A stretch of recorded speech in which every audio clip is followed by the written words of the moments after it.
Hi అండి, అందరికీ నమస్కారం. Welcome to my home vlogs. ఈరోజైతే వెంకటేశ్వర స్వామికి ఎంతో ఇష్టమైన 7 శనివారాల వ్రతం గురించి మీతో షేర్ చేసుకుంటాను. ఈ పూజా విధానం గురించి, ఈ పూజకు కావాల్సిన పూజా సామాగ్రి గురించి ఈ వీడియోలో అయితే తెలుసుకుందాం. ముందుగా అయితే ఒక పీటని సిద్ధం చేసుకొని దానిపైన ఒక వస్త్రాన్ని పరిచి పైన బియ్యం వేసి అక్కడ స్వామివారి పటాన్ని నిలబెట్టండి.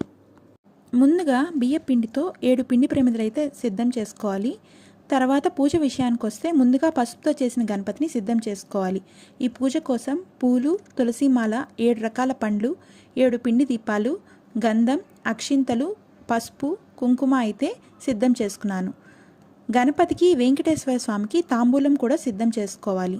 వెంకటేశ్వర స్వామి అంటేనే అలంకార ప్రియుడు. తులసిమాల పూలతో అయితే స్వామివారిని అలంకరించాను. స్వామివారికి తులసిమాల ఎంతో ప్రీతికరమైంది. స్వామివారికి 7 అనే సంఖ్య ఎంతో ప్రీతికరమైంది. ఈ పూజకైతే 7 చిమ్మిలి ఉండలైతే సిద్ధం చేసుకున్నాను.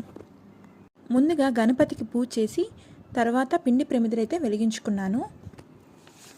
ప్రసాదాల విషయానికి వస్తే స్వామివారికి మన శక్తి కొలది ప్రసాదాలు నివేదించవచ్చండి. నేనైతే స్వామివారికి ఎంతో ఇష్టమైన నల్ల చిమ్మిలి ఉండలు, పాయసం, వడపప్పు, పానకం, పొంగలి, చలిమిడి లడ్డూలైతే నైవేద్యంగా పెట్టుకున్నానండి.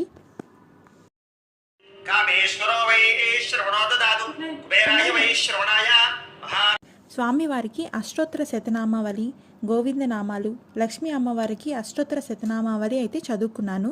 తర్వాత 7 శనివార వ్రత కథ చదివి కొబ్బరికాయని నివేదించి హారతిచ్చి పూజ అయితే పూర్తి చేసుకున్నాను.